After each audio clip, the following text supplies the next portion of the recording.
জ্বালানি সাশ্রয়ী এবং পরিবেশ বান্ধব প্লাগ-ইন ও হাইব্রিড গাড়ি আমদানিতে শুল্ক কমানোর দাবি জানিয়েছে রিকন্ডিশন গাড়ি আমদানিকারকদের সংগঠন বারভিটা।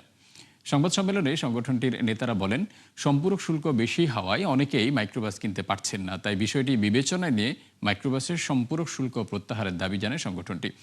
এছাড়া জাপানের রিকন্ডিশন বৈদ্যুতিক গাড়ির কর কমানোর প্রস্তাব দেয় বারভিটা। এ সময় আমদানিকৃত রিকন্ডিশন গাড়ির বয়সসীমা বাড়ানোরও আহ্বান জানানো হয়।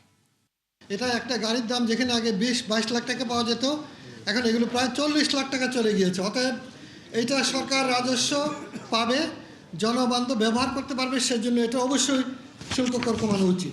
আমাদের এখানে একটা ভুল পলিসির মাধ্যমে নিম্নমানের নতুন গাড়ি দিয়ে বাজার সলাভ হয়ে গেছে, আর এই জাপানের এই বিশ্বমানের গাড়িগুলো এখন আসছে না, কারণ ডিউটি অনেক বেশি।